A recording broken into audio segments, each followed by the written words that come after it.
Canal Gameplay, escute áudio novel. Se inscreva. Veja essa gameplay irada enquanto escuta.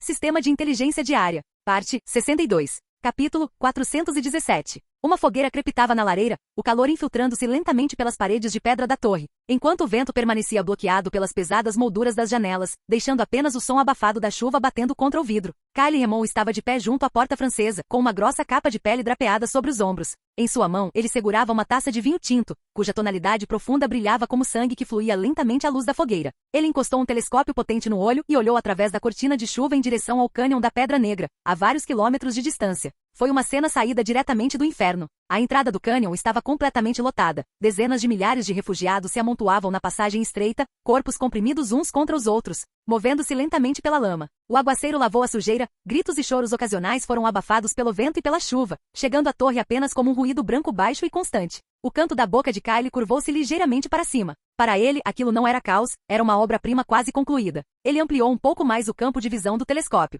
Para além do cânion da Pedra Negra, o dilúvio de aço de Louis Calvin havia de fato parado. Tanques a vapor alinhavam-se na entrada do vale, suas pesadas silhuetas de aço meio escondidas pela chuva, como predadores forçados a parar abruptamente. Diante daquela barreira de carne e osso, eles permaneceram imóveis. Kyle baixou o telescópio e girou a luneta suavemente. Veja só que defesa perfeita. Um tom de satisfação coloriu sua voz. Nem um único tijolo ou pedra é necessário, apenas um enxame de bocas inúteis para embotar as presas mais afiadas do norte. Um cavaleiro se aproximou e ofereceu uma toalha quente a Kyle. Jovem mestre, ele hesitou, a voz ainda respeitosa, mas deliberadamente baixa. Louis está realmente bloqueado. Só que ainda há dezenas de milhares de civis. As palavras foram ditas tão suavemente que quase se perderam no crepitar da lareira. Kyle olhou para ele de soslaio. O cavaleiro imediatamente se corrigiu, as palavras fluindo com naturalidade. É claro, essa é a própria arte de vencer sem lutar. Se ele os esmagar, seu nome estará arruinado. Se ele parar, essas milhares de bocas o derrubarão, sem falar do nosso próprio exército marchando para nos socorrer. Kyle não respondeu, apenas deu um resmungo baixo. Todos na torre sorriram, mas para alguns o sorriso era forçado, mais um ato de bajulação e uma forma de avaliar as reações dos outros.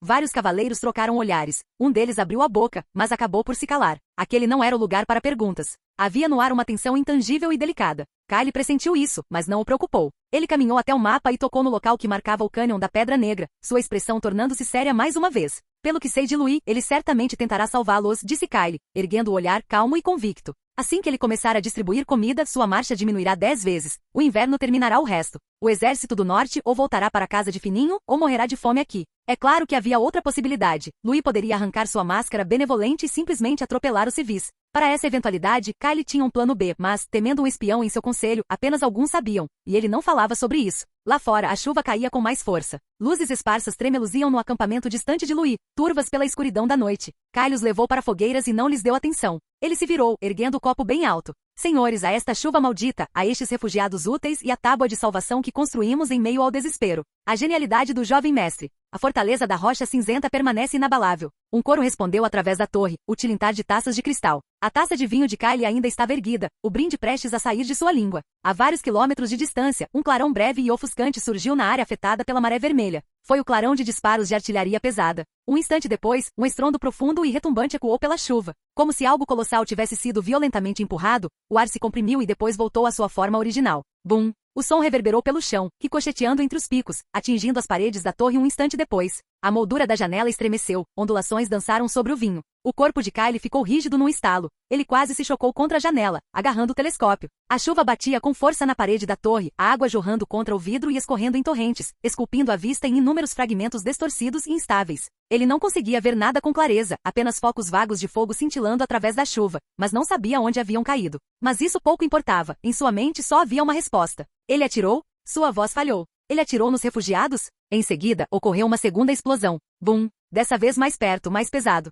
Nesse momento, as pessoas na torre sentiram nitidamente as lajes sob seus pés tremerem. Louco, a respiração de Kyle ficou acelerada, e seu tom de voz foi aumentando. Ele está mesmo explodindo dezenas de milhares de civis em seu caminho? Em seu lugar, Kyle também teria aberto fogo contra os refugiados. Enquanto você seguir em frente, enquanto pessoas morrerem, o caminho se abrirá sozinho. Então, ele naturalmente presumiu que Louis Calvino faria o mesmo. Mas, a mente de Kyle estava a mil. Preze pela sua reputação, conquiste corações, nunca mate levianamente. Tudo isso é falso? Mesmo com a fúria e o choque avassaladores, uma sensação vertiginosa surgiu do fundo do seu estômago. No instante em que o primeiro projétil cai no meio da multidão, o nome de Louis está acabado. O benevolente conde da Maré Vermelha, Apenas uma fina camada de tinta. Além disso, ele não pode entrar no cânion e não tem como voltar, enquanto eu ainda estiver com o último interruptor. Kyle baixou o telescópio, o canto da boca se curvando num sorriso de quem acabará de ter sua suspeita comprovada. Observem isto. Ele ergueu a mão em direção à janela, a voz ecoando pela torre. Contemplem a verdadeira face daquele hipócrita. Seus pensamentos já haviam se adiantado. Mesmo que Louis perca a cabeça e ataque sem se importar com a reputação, 5 toneladas de bombas mágicas de fogo negro já estão enterradas.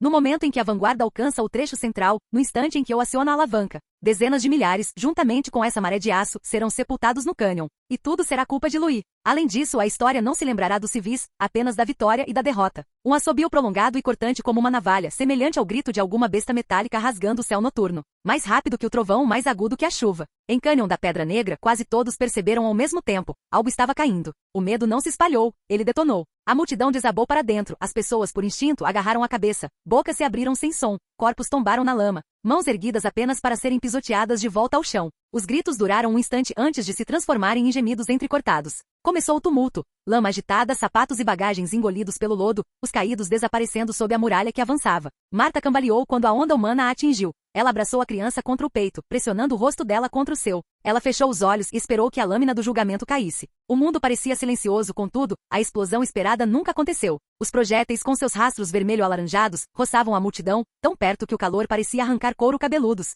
A corrente de ar arrancava a chuva, abrindo um vácuo como se alguma força tivesse deliberadamente limpado o caminho. Bum! Não se tratava de bombas mágicas que buscavam carne, mas sim de projéteis de alto poder explosivo destinados a romper fortificações. Acerto em cheio. Atrás da linha do oficial supervisor da Rocha Cinzenta, a mina número 3, camuflada, foi lançada aos céus em uma explosão de fogo. A onda de choque esmagou as defesas como um punho invisível, reduzindo as redes a farrapos. Montanhas de sacos de farinha estouraram, tecidos, cordas e caixas foram arremessados na noite. Toneladas de alimentos foram lançadas a 100 metros de distância pela explosão. Chamas incendiárias os atingiram por dentro. A poeira incendiou-se num clarão repentino. A noite fulgurou enquanto uma enorme nuvem vermelho-dourada se agitava e inchava, fustigada por uma chuva torrencial. Então, os grãos não queimados começaram a cair. Na noite escura e encharcada pela chuva, o cânion da Pedra Negra testemunhou uma estranha chuva de farinha dourada. O verdadeiro assassino não era a visão, mas sim o cheiro. O calor queimou parte do trigo e incendiou a gordura que vazava dos barris de carne curada no fosso. O aroma de grãos torrados, carne suculenta e gordura quente se misturava no calor residual. Levado por um vento noroeste premeditado, o aroma penetrou no cânion como uma garra invisível. A substância penetrou em dezenas de milhares de narinas vazias durante 3 dias e 3 noites. O cheiro da sobrevivência. Na frente da fila de supervisão, o cavaleiro corpulento paralisou.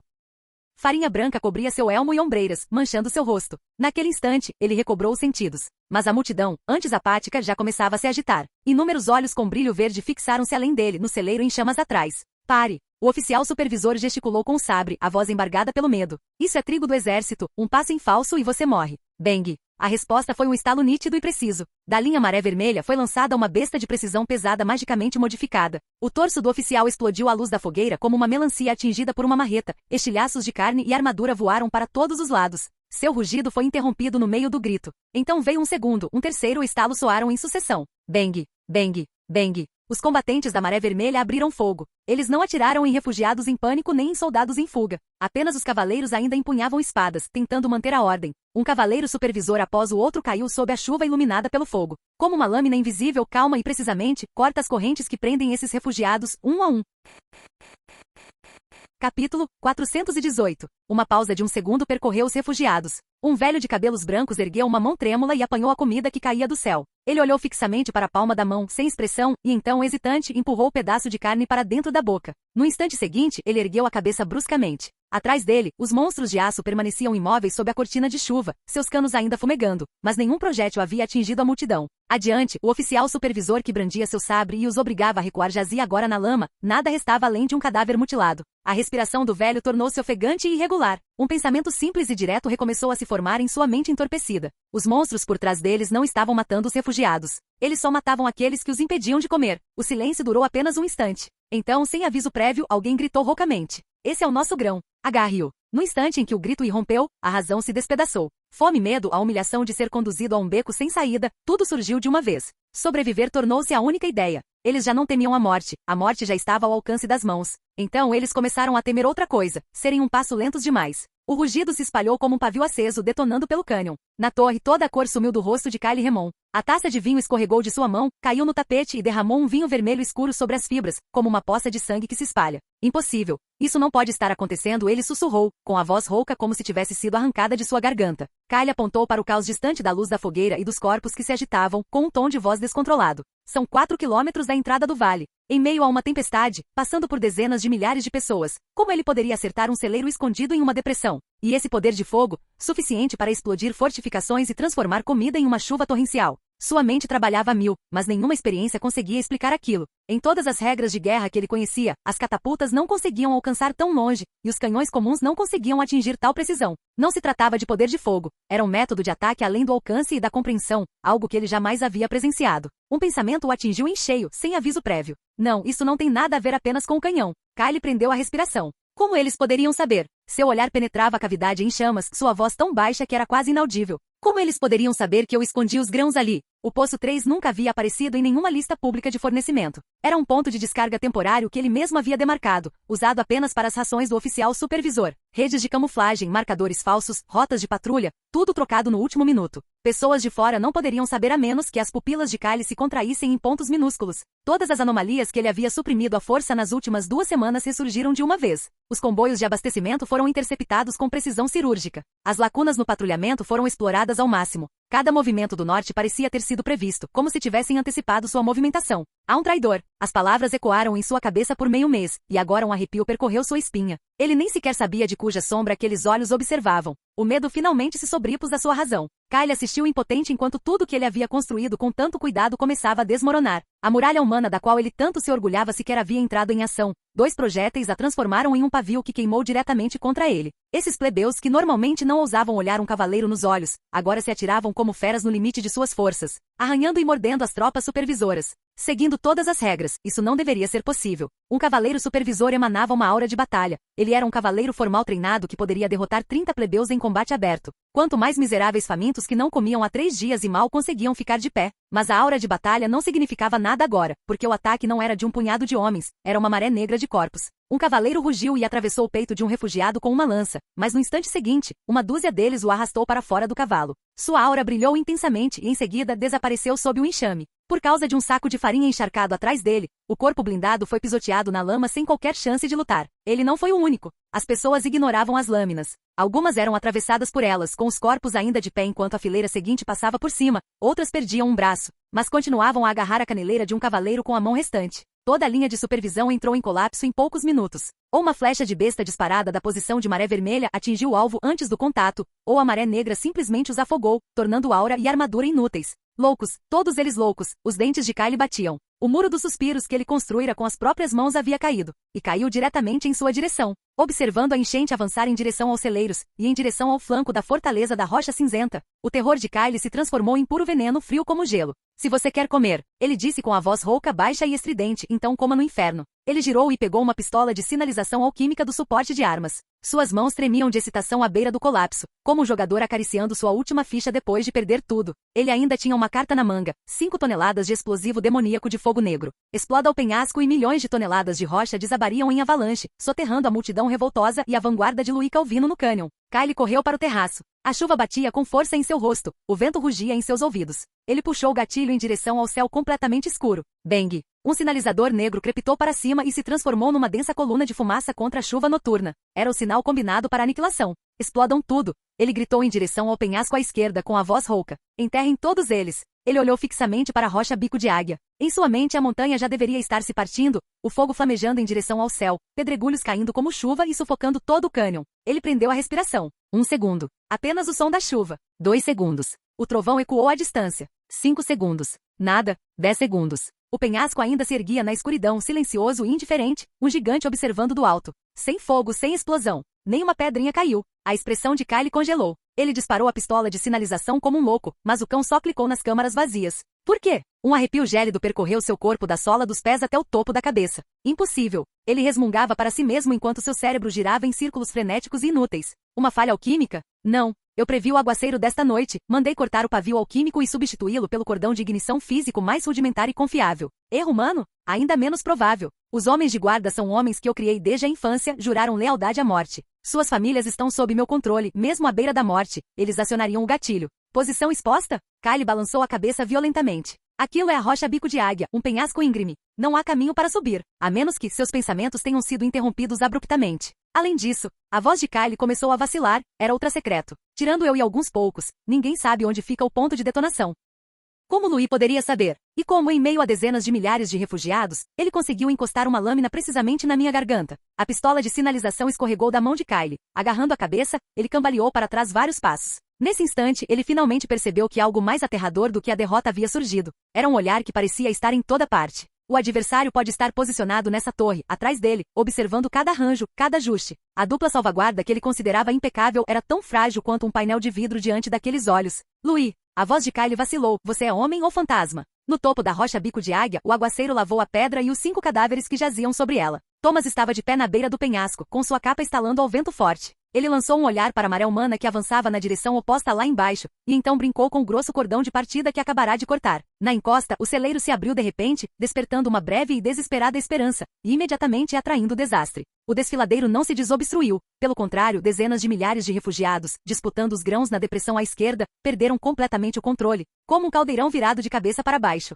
Em meio ao caos, irrompeu um pisoteamento. Os mais fortes passaram por cima dos mais velhos e das mulheres. Os que estavam atrás empurravam os que estavam à frente. Alguns escorregaram na lama e foram imediatamente silenciados sob incontáveis pés. Gritos, palavrões e o estalo surdo de ossos quebrando se misturaram, para depois serem engolidos pela chuva. A estrada principal permaneceu bloqueada. Aqueles que não conseguiram passar, os feridos no chão e os paralisados pelo terror, amontoavam-se em camadas sucessivas. A vanguarda de Louis ainda estava impedida de entrar no cânion por essa barreira de carne e pânico. Dentro do veículo de comando, Reg estava quase colado à fenda de observação. Meu senhor, nesse ritmo, metade deles vai se atropelar até a morte, e a estrada ainda não vai abrir. Louis não respondeu de imediato. Através do vidro embaçado pela chuva, ele observou a massa agitada, agarrando, gritando, caindo, sendo pisoteada, repetindo-se o processo. É inevitável, disse ele em voz baixa, mas com clareza. O caos não vem da fome, é porque não se criou admiração nesta multidão. Louis se virou, seu olhar pousando em Reg. Então ajude-os a falsificá-lo. Ele ergueu a mão sem hesitar. Transmita a ordem. Todos os faróis acesos, buzinas tocando, todo o exército avançando em velocidade constante. Os comandos foram repetidos ao longo da cadeia. Bum! Dezenas de tanques a vapor soaram suas buzinas em uníssono. A nota não era estridente, era um rugido abafado que parecia emanar de dentro da montanha, reverberando pelo cânion. Holofotes deslumbrantes se acenderam, feixes espessos cortando a chuva como lâminas frias e duras golpeando a multidão. A multidão reagiu por instinto. Quando aquele trovão grave se aproximava por trás e a vibração das esteiras triturando lama ecoava pelo chão, a ânsia por comida era esmagada por um medo mais primitivo. Eles não precisavam entender ordens, bastava saber que ficar no caminho significava ser reduzido a pasta. A massa que bloqueava a estrada começou a pressionar as paredes do penhasco em ambos os lados. Mesmo onde não havia mais espaço, eles forçavam a entrada com ombros, costelas, corpos. Os tanques avançaram lentamente, mas nunca pararam. Alguns ajoelhavam-se na lama, enchendo a boca com punhados de grãos encharcados. Outros estavam com o rosto achatado contra a pedra fria, ofegantes. Louis abriu a janela. Vento frio e chuva entraram com força. Ele viu uma criança ser derrubada pela multidão, o corpo pisoteado repetidamente, mas ainda agarrada a uma crosta preta de pão. Louis não deu nenhuma ordem para parar. Aqueles que não podiam ser salvos, ele salvava os que ainda estavam vivos. O corpo médico virá imediatamente, ordenou ele, com a voz ecoando através do vento e da chuva. Coloquem panelas perto do celeiro. Digam a eles, saquear é inútil. Quem quiser sopa, ajoelhe-se em filas ao longo dos 2 lados da estrada. A ordem foi transmitida. Logo a voz de um cavaleiro se sobrepôs da chuva. Ajoelhe-se e entre na fila. O senhor concede sopa quente. Sair da fila, morra. As palavras sopa quente provocaram uma reação mais rápida do que o aço. Aqueles que ainda buscavam farinha crua na lama vacilaram. Em nome da sobrevivência, em busca de um gole de caldo que não os engasgasse, o caos começou a diminuir. A multidão já não avançava. Tremendo, recuou para os lados. Um após o outro, eles se ajoelharam. Apenas ajoelhar-se demonstrou submissão suficiente para evitar os pneus, o que lhe rendeu uma nota baixa para a sopa. O pisoteio cessou, os gritos se transformaram em suspiros abafados. A estrada principal do cânion da Pedra Negra foi finalmente reaberta. Pelo centro, a onda de aço de Louis avançava, firme e constante sob luzes e buzinas. De ambos os lados, refugiados ajoelhavam-se em inúmeras fileiras cobertos de lama, agarrando pedaços de farinha crua meio engolidos. com a cabeça inclinada para observar o exército passar. Albert ficou parado junto à janela, sem palavras. Ele havia lutado em guerras a vida toda e nunca tinha visto tal cena. Dezenas de milhares se separaram como fiéis, ajoelhando-se para abrir caminho. Albert engoliu em seco, incapaz de descrever a cena. A maré vermelha avançou por aquele corredor de carne ajoelhada e emergiu do cânion ilesa. Atrás deles, as tropas de logística montaram postos de abastecimento de campanha. Vapor branco subia em meio à chuva, misturando-se ao cheiro de carne. Aquela única nuvem de fumaça de cozinha reuniu o último resquício de boa vontade pública que restava na província de Rocha Cinzenta. Não pare! A toda velocidade. O olhar de Louis atravessou o vale em direção à solitária fortaleza da Rocha Cinzenta, que se erguia à distância.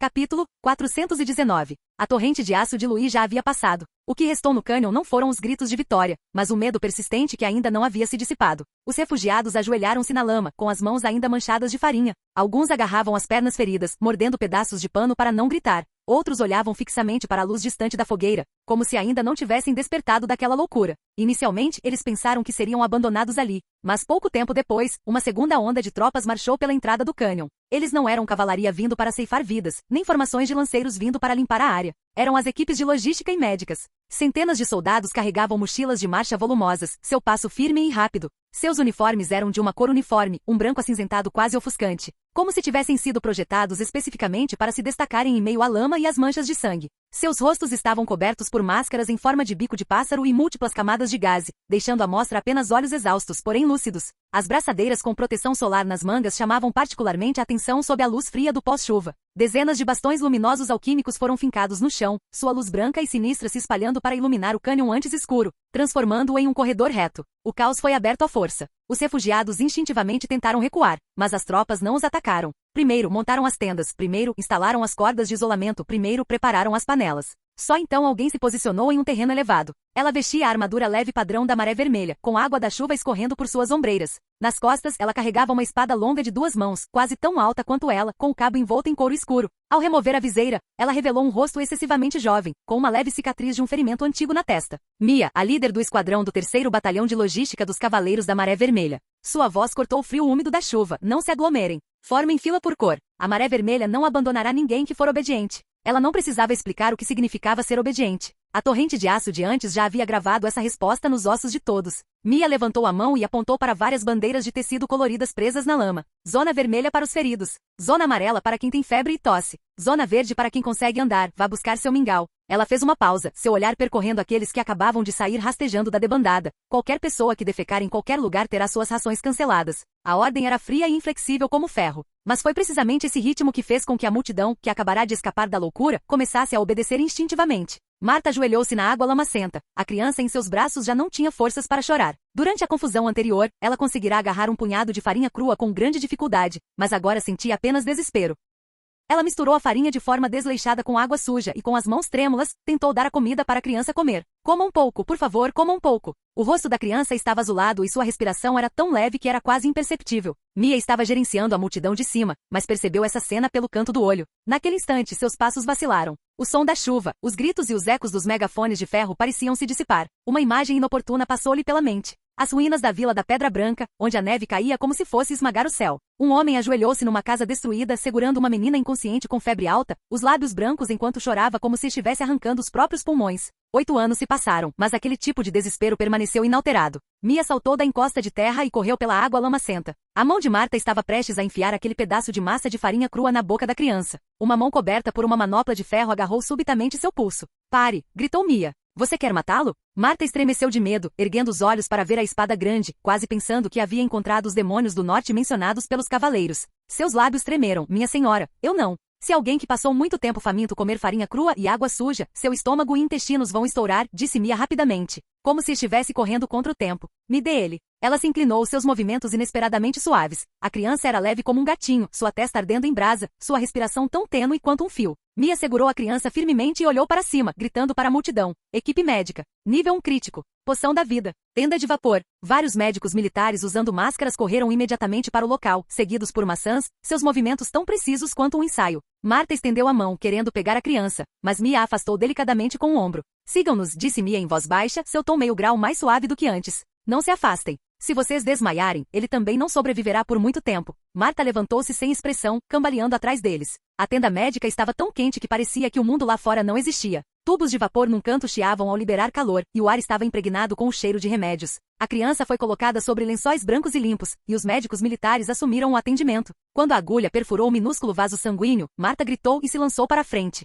Mia prendeu o ombro dela com uma força que não era pesada, mas firme como uma rocha. Observe, disse ela, olhando nos olhos de Marta. Essa é a água da vida. O líquido medicinal de cor dourada pálida escorria aos poucos. A tez azul arroxeada da criança começou a clarear, e o movimento de subida e descida do seu peito tornou-se mais uniforme. Poucos minutos depois, sua testa franziu-se ligeiramente e um gemido muito suave escapou de sua garganta. Como se seus ossos tivessem sido sugados, Marta desabou no chão, soluçando sem fôlego. Obrigada, obrigada, minha senhora. Obrigada, deusa. Eu não sou nenhuma deusa, disse Mia, agachando-se para lhe entregar uma tigela fumegante de mingau de carne. A tigela estava muito quente, a mão de Marta tremia e ela quase não conseguiu segurá-la. Mia não a deixou se ajoelhar. Beba primeiro. Você está prestes a desmaiar. Marta ergueu os olhos em meio às lágrimas e viu o rosto de Mia depois que ela tirou o capacete. Não possuía a delicada frieza de uma dama nobre, nem a altivez de um cavaleiro senhor. Era um rosto nutrido por treinamento e refeições completas, saudável e robusto, com um olhar determinado. 8 anos atrás, disse Mia de repente, como se estivesse falando com Marta, mas também consigo mesma, eu era exatamente como ele, quase morrendo na neve.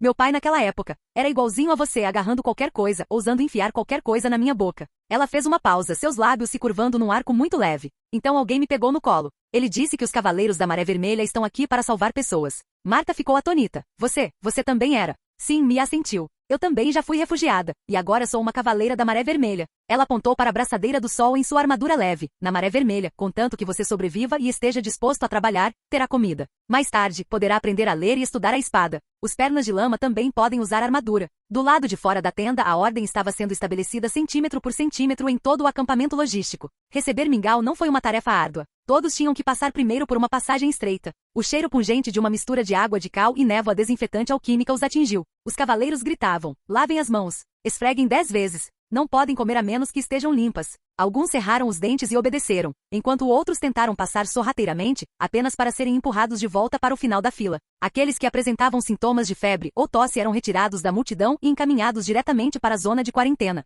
Só no finalzinho foi que chegou a hora de comer. Todos receberam a mesma tigela de madeira. O que borbulhava nas panelas não era água limpa, mas carne moída salgada e mingau de aveia cozido, uma mistura espessa e quente. Um velho agricultor segurava aquela tigela de mingau, com as mãos tremendo violentamente. Quando o vapor atingiu seu rosto, suas lágrimas caíram na tigela. Ele viverá 60 anos, e nenhum senhor jamais se importara se suas mãos estivessem sujas, muito menos se lhe oferecesse carne moída para cozinhar. Essa sensação de ser tratado como um ser humano o deixou sem saber como reagir. Não muito longe dali, engenheiros estavam manuseando os cadáveres. Aqueles que morreram no tumulto ou foram mortos pelo esquadrão de supervisão foram dispostos ordenadamente juntos e encharcados com combustível e pó químico. As pragas sempre seguem a chuva, explicou brevemente um cavaleiro da Maré Vermelha. Pelo bem dos vivos, eles devem ser cremados. Enquanto as chamas subiam, os refugiados observavam à distância. A notícia sobre Mia se espalhou rapidamente pelo acampamento. Aquela policial que salvou pessoas, ela também já foi refugiada. Sério? Ela disse isso? A criança que ela mesma carregou quase não sobreviveu. A maneira como a multidão olhava para Mia mudou. O temor anterior ainda estava presente, o medo instintivo do aço e das armas.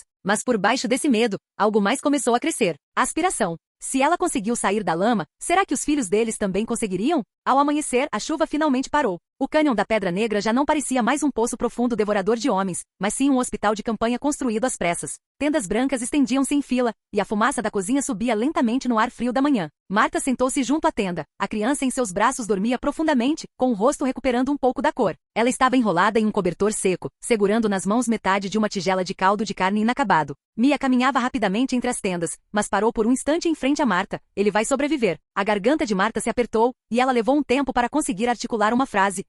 O que posso fazer por você? Mia inclinou o queixo em direção ao outro lado do acampamento. Vá para lá. A equipe de logística precisa de gente para mover caixas, e a equipe médica precisa de gente para lavar as bandagens. Pagamos diárias e também fornecemos comida. Marta olhou para a criança em seus braços e depois para as pessoas que faziam fila no acampamento. Ela enxugou o rosto, levantou-se e arregaçou as mangas. Minha senhora, eu sei remendar roupas. Eu posso trabalhar. Em pouco tempo mais pessoas se apresentaram. Mão após mão se ergueu, tremendo à luz da manhã, mas firme. Na extremidade mais externa do acampamento, em uma tábua de madeira improvisada, várias regras haviam sido escritas a carvão, simples a ponto de serem diretas demais. Não fure fila. Não acumule comida. Não agrida outras pessoas. Não esconda doenças. Abaixo deles, havia um acréscimo ligeiramente mais enfatizado. Os infratores terão suas rações canceladas e serão submetidos a trabalhos forçados até a recuperação ou a saída do campo. Essas palavras eram desprovidas de qualquer retórica florida, mas foram marteladas nos olhos de todos como pregos. Os soldados da Maré Vermelha não dependiam de repreensões repetidas para manter a ordem, eles dependiam da certeza. Cada violação acarretaria uma consequência clara, e cada ato de obediência renderia uma recompensa previsível. Quando um homem corpulento que tentou reivindicar uma tigela extra de mingau foi publicamente retirado da fila, teve sua tigela confiscada e foi empurrado para a área de transporte mais suja e exaustiva, a multidão não se revoltou, em vez disso silenciou. Quando um jovem que escondeu uma febre alta e tentou entrar clandestinamente na Zona Verde foi descoberto e enviado diretamente para uma tenda de quarentena, mas na verdade recebeu medicamentos e água quente 2 horas depois, a suspeita também foi abafada. Aqui não se falava em favores pessoais, apenas em regulamentos. Não haverá perdão baseado em caprichos, nem privilégios baseados em status. Foi precisamente essa maneira fria e quase desumana de lidar com as coisas que fez a multidão, que acabará de se libertar da loucura, começar a entender que a Maré Vermelha não se mantinha por boa vontade. Diferentemente da maioria dos senhores daquela época, que distribuíam mingau a seu próprio critério, este sistema seguia um conjunto completo de regras que não se alteravam só porque alguém chorava mais copiosamente ou gritava mais alto, e a Maré Vermelha distribuiu mingau para manter o sistema funcionando. Quando as pessoas perceberam isso, a obediência deixou de ser apenas coagida e passou a ser uma escolha racional. Canal Gameplay, escute áudio novel. Capítulo 420. Ao cair da noite, a fortaleza de Rocha Cinzenta ainda não havia sido destruída pelo fogo da artilharia. Fora das muralhas da cidade, as falanges de carros da Legião da Maré Vermelha já haviam concluído seu posicionamento. As estruturas de aço estavam alinhadas em uma única fileira, os motores funcionando em marcha lenta na velocidade mais baixa, um rugido baixo ecoando pelo chão como um trovão pressionando o peito. Eles não avançaram rapidamente, simplesmente ligaram seus holofotes todos de uma vez. Os feixes de luz branca e fria varreram as muralhas da cidade, as trincheiras e as torres de vigia, finalmente parando para refletir no imponente castelo. Essa estagnação deliberada era mais torturante do que qualquer cerco real. A fortaleza da Rocha Cinzenta mergulhou num silêncio sepulcral. Os defensores mantiveram seus postos, mas ninguém sabia o que eles esperavam. O ataque já vinha sendo planejado há muito tempo, não havia sinal de negociações, e até mesmo a morte estava sendo adiada. Kyle Remon estava de pé no terraço da torre alta, com os olhos vermelhos e as unhas cravadas na carne. O som do vento assobiava em seus ouvidos, mas gradualmente mudou de tom, soando como um sussurro pressionado contra a parte de trás de sua cabeça.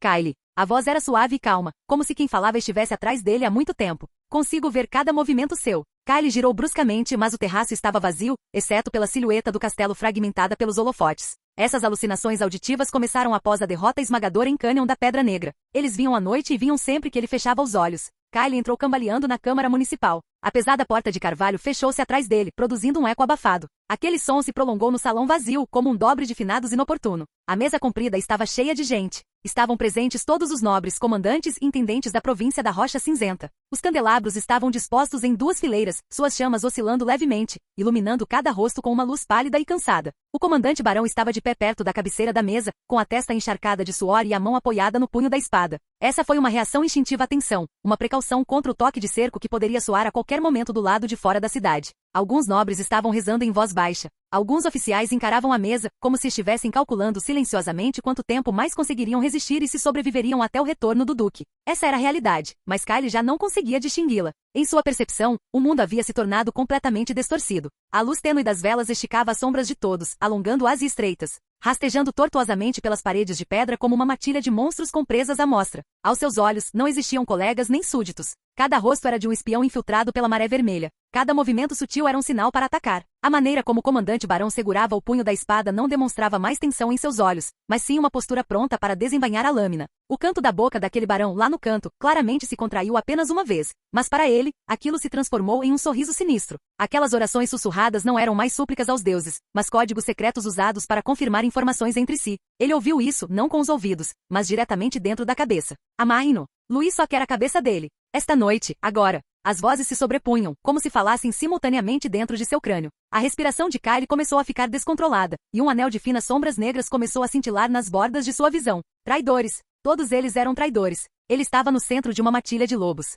O comandante Barão foi o primeiro a perceber que algo estava errado. Esse veterano, que havia acompanhado o Duque Remon em batalha por 30 anos, percebeu que o rosto de Kyle estava normalmente pálido. Seu olhar estava vago e suas pupilas se contraíam incontrolavelmente. Ele hesitou por uma fração de segundo antes de dar um passo à frente. Jovem Lorde, sua voz estava deliberadamente baixa, carregando um leve tom rouco e cansado. Você não parece bem. Talvez devêssemos. Antes que ele pudesse terminar, a frase adquiriu um significado diferente nos ouvidos de Kyle. Você quer me matar? Kyle ergueu o olhar bruscamente, soltando um grito quase desumano. Nem em seus sonhos. Ele nem pensou, sua mão se moveu primeiro. Sua espada longa desembainhou, e uma aura cinzenta de ki de batalha traçou um arco frio sob a luz de velas. Puxi! O som não era alto, mas era dolorosamente claro. A lâmina perfurou o peito do comandante Barão e o atravessou completamente. O corpo desse veterano, que se mantivera ereto durante toda a vida, enrijeceu. Ele olhou para baixo, observando o sangue que se espalhava rapidamente em seu peito, e então lentamente ergueu o olhar para Kyle. Não havia raiva em seus olhos, apenas perplexidade. Jovem, espuma de sangue jorrava de sua boca. Senhor,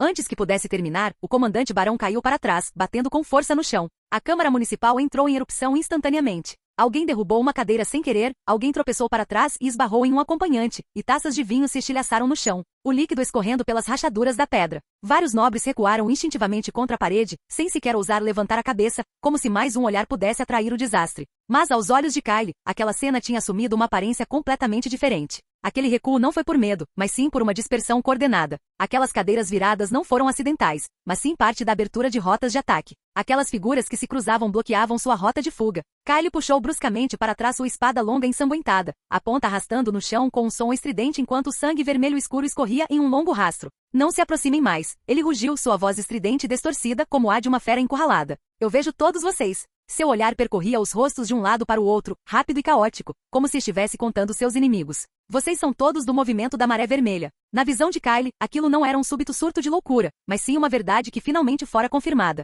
O fracasso em Canyon da carne humana não foi acidental. Os celeiros sendo explodidos com precisão, os pontos de detonação eliminados antecipadamente, e cada um de seus planos parecendo ter sido previamente estudado. Isso não era algo que pudesse ser explicado por táticas superiores. E ainda antes disso, a Maré Vermelha já vagava pelas margens da província de Rocha Cinzenta como fantasmas. No entanto, eles sempre davam um jeito de aparecer nos lugares onde menos deveriam estar. Os comboios de abastecimento claramente tinham mudado de rota, mas foram emboscados momentos antes da tempestade. Todas as suas ações foram contra-intuitivas. Eles não atacavam os alvos mais próximos, não perseguiam soldados em fuga e não aproveitavam as vitórias para expandir seus domínios. Em vez disso, evitavam repetidamente as escolhas mais lógicas. Era como se alguém soubesse o que ele estava pensando com antecedência. Como se alguém estivesse atrás de Kyle, observando-o dar ordens e, em seguida, dando um passo na direção oposta. Se tivesse acontecido apenas uma vez, Kyle poderia ter atribuído a sorte. Mas quando essas coisas aconteciam repetidamente, quando todas as coincidências apontavam na mesma direção, só restava uma explicação. O castelo já estava repleto de buracos deixados por infiltrados. Batedores, intendentes, nobres e até mesmo esses oficiais veteranos cujos nomes ele poderia mencionar,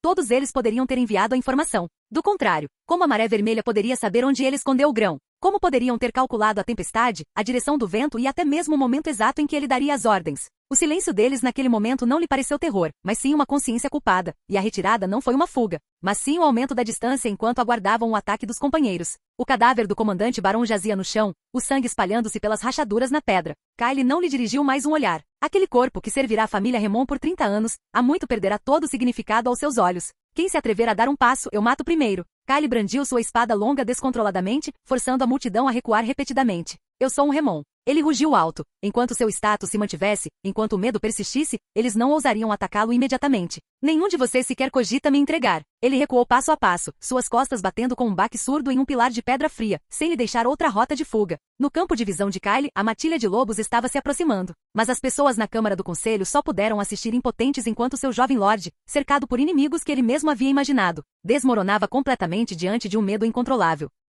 Enquanto os nobres permaneciam paralisados diante daquela cena sangrenta, Kyle teve certeza de uma coisa: eles estavam com medo, e ele havia sobrevivido. Foi por pouco que escaparam da morte em uma situação extremamente perigosa. Ele não deu tempo para ninguém reagir, virando-se abruptamente e se chocando contra a porta lateral como uma fera assustada. Ele forçou a pesada porta de madeira com o ombro e saiu cambaleando. Todos ficaram ali parados, atordoados, observando Kyle sair correndo em frenesi. Quer levar minha cabeça para trocar por uma recompensa? Nem em seus sonhos. Ele ofegou, a voz embargada pela excitação. Ainda tenho uma carta na manga. O objeto que meu pai deixou para trás. Eu o destruirei antes de entregá-lo a Louis. Ele se encostou na parede e se levantou, arrastando sua espada longa ensanguentada enquanto cambaleava em direção às profundezas do castelo. À medida que a escadaria começava a descer, o ar foi gradualmente tornando-se úmido e denso. E um cheiro pungente de enxofre misturado com o odor de sangue subiu das profundezas da terra. Essa era a verdadeira carta na manga da família Remon. Os portões do nível mais baixo da fortaleza da Rocha Cinzenta se abriram lentamente diante dele. De repente, tudo ficou iluminado. O salão subterrâneo era ainda mais iluminado que a superfície, com lâmpadas alquímicas dispostas cuidadosamente que iluminavam todo o espaço.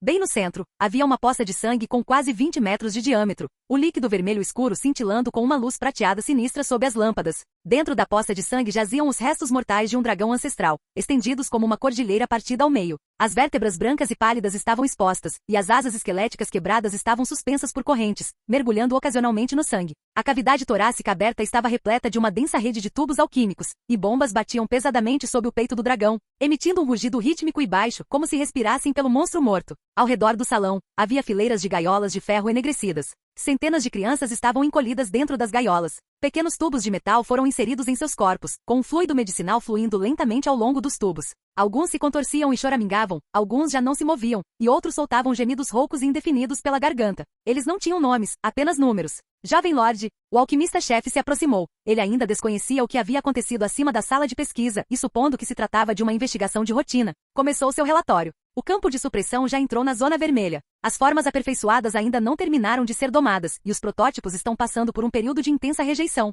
Vamos liberá-los agora. Antes que pudesse terminar de falar, um clarão de espada passou voando. A voz do alquimista-chefe cessou abruptamente. Seu corpo foi abatido por um único golpe de espada, o sangue espirrando sobre a matriz rúnica no chão. Sai da frente. A voz de Kyle estava estranhamente calma. Ele passou por cima do cadáver caído, ignorando os gritos dos outros alquimistas, e subiu no console de controle principal ao lado da poça de sangue. Inúmeras luzes indicadoras piscavam freneticamente diante de seus olhos, e as runas de alarme já haviam se iluminado em uma massa carmesim. Suas mãos apertaram a alavanca vermelha que simbolizava a autoridade máxima. Saiam daí. Seus lábios se curvaram num sorriso quase maníaco. Crianças, vão e matem todas aquelas pessoas más lá em cima. A alavanca foi acionada bruscamente e um alarme estridente ecoou instantaneamente por todo o subterrâneo. As gaiolas de ferro se abriram fileira por fileira. Os primeiros a serem produzidos foram 60 formas aperfeiçoadas. Eles tinham mais de 2 metros de altura, seus corpos cobertos por escamas cinza escuras. Seus membros retorcidos em articulações invertidas e suas pupilas verticais frias e desprovidas de qualquer emoção. Atrás deles vinham centenas de jovens protótipos com sangue de dragão.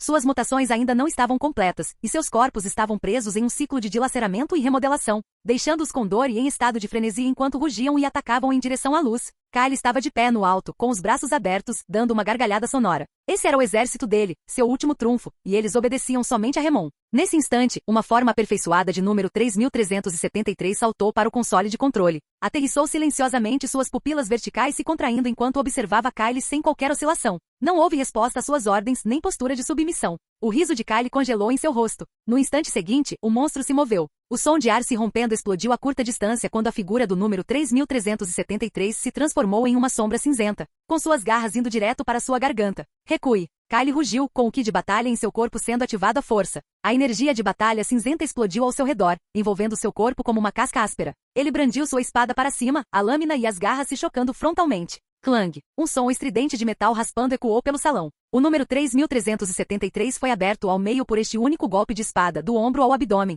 Escamas e carne foram dilaceradas enquanto seu corpo era arremessado, caindo violentamente na borda da poça de sangue. Kyle cambaleou e recuperou o equilíbrio, com o peito a arfar violentamente. Está enxergando agora? Ele rosnou e rugiu, com os olhos cheios de veias injetadas de sangue. Eu sou seu mestre. O número 3373 jazia no chão, seu corpo se contraindo uma vez, mas ele não morreu. Seu corpo mutilado se contorcia na poça de sangue, suas pupilas verticais ainda mortalmente fixas em Kyle. O que Kyle não percebeu foi que ainda mais figuras já estavam se aproximando. Formas aperfeiçoadas surgiram de todos os lados, enquanto jovens protótipos com sangue de dragão irrompiam de suas jaulas em frenesi. Eles não se importavam com os cadáveres de seus companheiros, nem se preocupavam em colidir uns com os outros, eles apenas seguiam aquele mandamento primitivo. Matar. Despedace. O primeiro jovem atacou e teve o pescoço decepado pela espada de Kyle. O segundo agarrou sua capa e foi arremessado para longe por sua energia de batalha. O terceiro, o quarto. A força individual perdeu o seu significado diante de tais números. Garras afiadas rasgaram sua armadura, e dentes cravaram-se em seus ombros e braços. A energia vital de Kyle se dissipou rapidamente sob os impactos contínuos, e seus passos começaram a recuar. Eu sou um Remon. Ele rugiu com a voz já distorcida. Eu sou. Sua voz foi abafada. O número 3373 se moveu mais uma vez, seu corpo despedaçado se erguendo de uma forma que desafiava a lógica comum, seus braços abraçando Kyle com força enquanto o arrastava para a maré de monstros. Garras presas e membros retorcidos pressionavam-no simultaneamente. Os sons de carne sendo dilacerada subiam e desciam um após o outro. A figura de Kyle logo desapareceu sob as sombras negras e crescentes, deixando para trás apenas rugidos intermitentes e o som abafado de ossos quebrando. Quando os monstros se dispersaram novamente, apenas uma massa indistinta de carne permaneceu em frente ao console de controle. Kyle Remon morreu pelas mãos dos monstros que seu pai havia criado pessoalmente. Mas a morte não pôs fim a esse caos. Pelo contrário, foi como uma comporta quebrada. Após uma breve pausa, o olhar dos monstros desviou-se daquela massa de carne e começou a procurar novos alvos. E esses alvos não estavam na passagem ascendente. Os sons e os aromas mais próximos estavam aqui mesmo, no corredor. Os pesquisadores trajando vestes alquímicas, que acabavam de operar válvulas e registrar dados, finalmente perceberam o que estava acontecendo. Eles recuaram, viraram-se e fugiram. Alguns caíram ao lado da poça de sangue, e outros tentaram se esconder debaixo do painel de controle.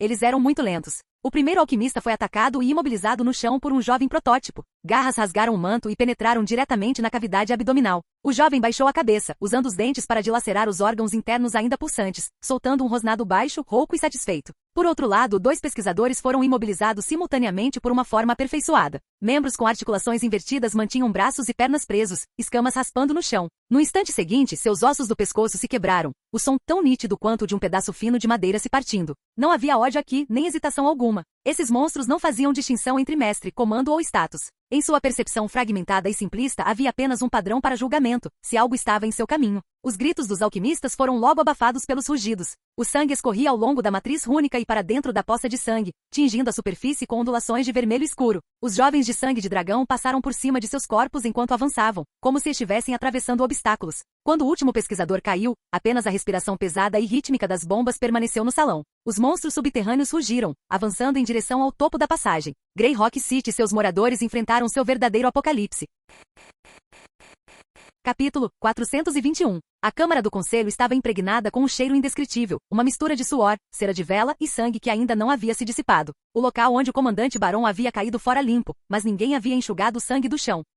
Aquele golpe de espada foi repentino demais e absurdo demais. Todos perceberam uma coisa, Kyle Remon não era mais o jovem lorde com quem se podia dialogar. Ler livros excelentes é fantástico. Os nobres estavam de pé ao redor da longa mesa, ninguém ousava sentar-se novamente. Alguns discutiam em voz baixa, outros rezavam de forma incoerente, e outros ainda enfatizavam repetidamente que os portões da cidade ainda estão defendidos. A guarnição ainda está lá, como se dizer essas palavras pudesse manter a situação sob controle. Primeiro precisamos estabilizar o regimento cavaleiro. Isole o jovem lorde, pelo menos não deixe que ele ponha as mãos em uma espada novamente. Não, ele acabou de matar o barão. Quem você acha que ousaria se aproximar dele agora? O pânico continuou a se instalar em suas palavras. Ninguém percebeu que o ar no corredor distante estava mudando. O primeiro a perceber que algo estava errado foi um jovem visconde encostado na parede. Ele parou de falar repentinamente e inclinou a cabeça para escutar. Era o som de passos, mas não de passos humanos. Parecia o som de unhas arranhando paredes de pedra, ou de um corpo pesado sendo arrastado pelo chão, intermitente, mas se aproximando rapidamente. Você ouviu isso? Antes que as palavras pudessem ser terminadas, as pesadas portas da Câmara Municipal tremeram violentamente. No instante seguinte, uma fenda se abriu no centro das portas de madeira. Faixas de ferro se retorceram, lascas de madeira voaram e um vento frio, carregando o cheiro de sangue e remédios alquímicos, invadiu o local. Um nobre soltou um grito inaudível. Sombras escuras invadiram o ambiente vindas de fora da porta. Os cavaleiros na Câmara do Conselho não tardaram a reagir. Vários cavaleiros trajados com armaduras pesadas formaram imediatamente uma formação, com lanças apontadas para a frente, enquanto a energia de batalha brilhava na superfície de suas armaduras. 2 cavaleiros extraordinários já haviam terminado de reunir seu ki de batalha, suas lâminas zumbindo enquanto se preparavam para enfrentar o inimigo. Quando o primeiro monstro se chocou contra eles, a formação de fato resistiu. Pontas de lança perfuraram seu peito e lâminas estilhaçaram seus ossos dos ombros. O monstro foi abatido instantaneamente, com sangue jorrando por toda parte. Alguém sussurrou com voz trêmula enquanto se retirava. São aquelas coisas do subterrâneo. Eles podem ser mortos, gritou alguém, mas sua voz mudou de tom imediatamente. Um segundo, um terceiro, um quarto, e continuavam chegando em massa. Nenhuma formação, nenhuma coordenação, nenhuma consideração pelos cadáveres de seus companheiros, nem mesmo uma preocupação com suas próprias vidas. Monstros perfurados continuavam a rastejar para a frente. Monstros com braços decepados usavam os dentes para morder. Os golpes de ki de batalha podiam arremessá-los para longe, mas não conseguiam pará-los. Um cavaleiro extraordinário foi atacado por 3 monstros ao mesmo tempo. Ele rugiu, irrompendo com energia de batalha e despedaçando um corpo com força, apenas para ser agarrado pela cintura por outro monstro no instante seguinte. Garras afiadas perfuraram as aberturas de sua armadura, e escamas roçaram contra o metal, produzindo um som de ranger de dentes. O cavaleiro extraordinário continuou a brandir sua espada para se libertar até que um quarto monstro mordeu sua garganta. A linha defensiva começou a ruir. Os cavaleiros da cidade não eram covardes nem incompetentes. Eles lutavam, usando todas as técnicas e toda a força que possuíam. Mas os números e a própria loucura estavam consumindo tudo. Os nobres começaram a recuar. Mesas e cadeiras foram derrubadas, castiçais caíram no chão e as chamas se espalharam rapidamente pelo tapete. Alguns caíram, outros foram pisoteados e arrastados. A Câmara do Conselho, outrora usada para discutir impostos e feudos, transformará-se num matadouro sem escapatória. Restavam apenas as sombras escuras que se aproximavam e os gritos que se aproximavam. Quando o último cavaleiro foi subjugado, o destino do castelo já estava selado. Só então alguém finalmente se lembrou dos portões da cidade. Eles saíram correndo da Câmara do Conselho, disparando pelos corredores, arrombando uma pesada porta de madeira após a outra, as botas escorregando no chão de pedra. as armaduras se chocando num ruído caótico e urgente. Alguns gritavam para que a ponte levadiça fosse abaixada enquanto corriam, outros ordenavam que os guardas se reunissem com as vozes roucas de tanto gritar. Mas as ordens agora não tinham mais valor. A grade interna que dava acesso aos portões da cidade estava trancada desde o início da noite. Essa foi uma ordem dada pessoalmente por Kyle. Para evitar traidores e rendições, todas as chaves externas foram recolhidas. Os guinchos foram selados e o pivô da ponte levadiça foi fixado com cunhas alquímicas. Mesmo que ainda houvesse generais vivos na cidade, eles não seriam capazes de desbloquear esse sistema de defesa em pouco tempo. Alguns se atiraram contra os guinchos, golpeando com espadas e destruindo tudo com martelos. Voaram faíscas, mas as correntes de ferro permaneceram imóveis. Aquela estrutura, originalmente projetada para resistir a arietes e canhões de mana, agora rejeitava friamente qualquer desejo de sobrevivência dentro da cidade. Os portões da cidade permaneceram silenciosos, um silêncio mais cruel do que qualquer rugido. As escadas que davam acesso às muralhas da cidade também desapareceram rapidamente. Aquelas passagens estreitas em espiral, que deveriam ter sido uma vantagem durante a defesa, agora eram um pesadelo.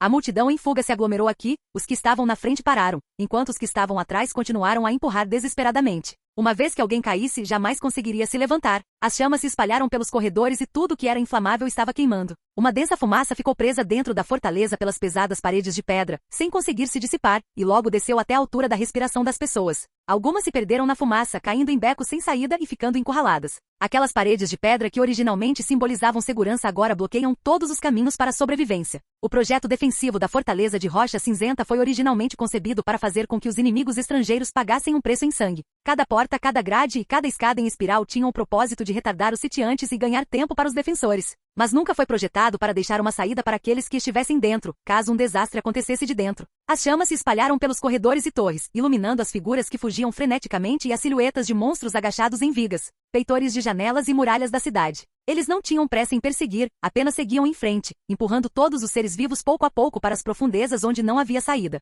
A fortaleza da Rocha Cinzenta já não era mais uma fortaleza. Transformará-se num inferno selado pelas próprias mãos. A noite estava tingida de vermelho pela luz das fogueiras. Gritos ecoavam repetidamente dentro das grossas muralhas da cidade, mas já não conseguiam chegar ao exterior. Antes do amanhecer, não haveria mais ordem aqui, apenas destruição. Os gritos, que poderiam ser interrompidos a qualquer momento, logo se tornaram fracos, engolidos pelas chamas e sufocados pela fumaça densa. Mas o desastre não havia terminado. Os monstros de sangue de dragão desenfreados ainda vagavam pelo castelo. Eles avançaram pelos corredores, escadas e torres, chocando-se repetidamente contra os portões e grades da cidade. As pesadas portas de ferro tremeram, as paredes de pedra ecoaram, e todo o castelo parecia um gigante encurralado, estrondosando na noite. Acontece que as portas feitas de minerais preciosos ainda conseguiam resistir por enquanto. Tudo que Kyle havia reforçado para evitar conflitos internos, as grades internas, as pontes levadiças e as cunhãs de travamento, tornou-se naquele momento a única barreira. Os monstros ficaram presos lá dentro, temporariamente incapazes de avançar em direção às áreas residenciais fora do castelo. Mas cada impacto deixava claro para aqueles que faziam a guarda do lado de fora da cidade que aquilo não era segurança, apenas um atraso.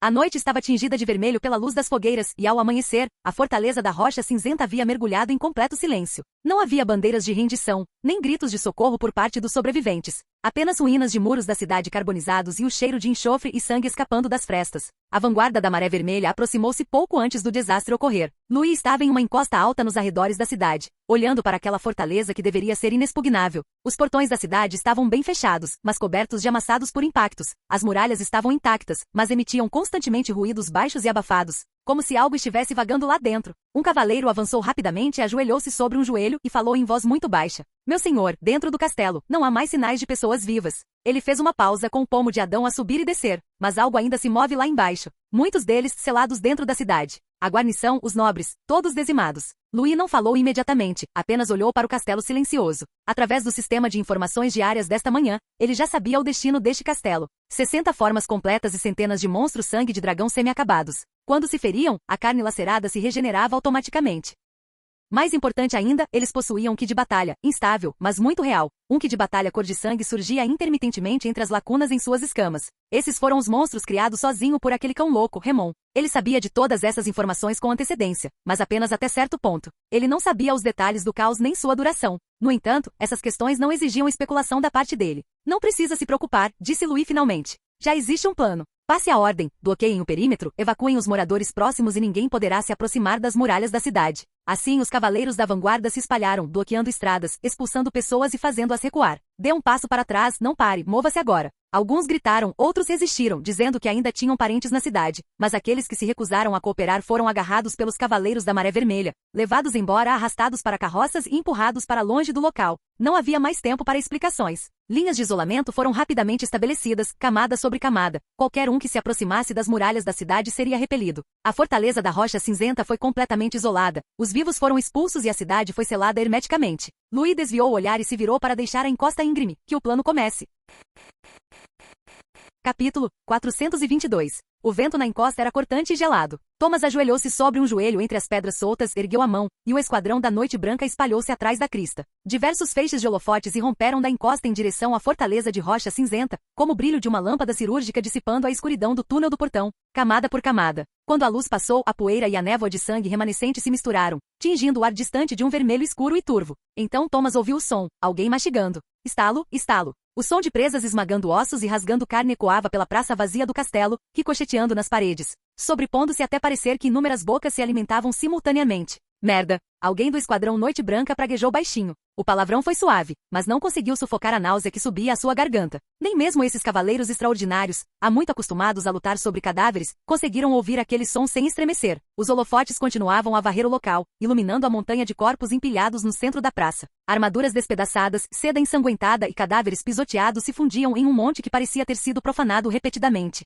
E agacharam-se sobre aquilo coisas. Centenas deles. Thomas estreitou os olhos, sua aura ondulou levemente sobre suas retinas, aguçando sua visão além dos limites comuns. Aquelas formas dificilmente poderiam mais ser chamadas de humanas. Seus membros eram desproporcionais, as articulações dobradas para trás, os corpos revestidos por escamas negras como cinzas, contorcidos em formas que desafiavam a lógica. Cada um deles tinha mais de 2 metros de altura, com esqueletos anormalmente espessos, mas se moviam com uma firmeza perturbadora. As pupilas verticais não demonstravam nenhuma emoção sob a luz intensa. Elas simplesmente abaixavam a cabeça, mordiam, rasgavam, engoliam. Ao redor deles, centenas de coisas inacabadas ainda se contorciam. Suas mutações estavam longe de estar completas. Os ossos projetavam saliências grotescas sob a pele, os músculos se contraíam em espasmos erráticos. Alguns congelavam no meio da refeição, como se estivessem sofrendo uma agonia constante, e no instante seguinte dilaceravam a carne com ainda mais voracidade. Ainda em transformação, avaliou Thomas em voz baixa. O que mais o perturbava era o fato de eles não estarem sem poder. Uma aura vermelho escura cintilava entre as escamas. Quando vários eram dilacerados ou pisoteados por seus semelhantes e sua carne se abria, o tecido rasgado se contorcia e se regenerava em instantes, como se alguma força os consertasse à força.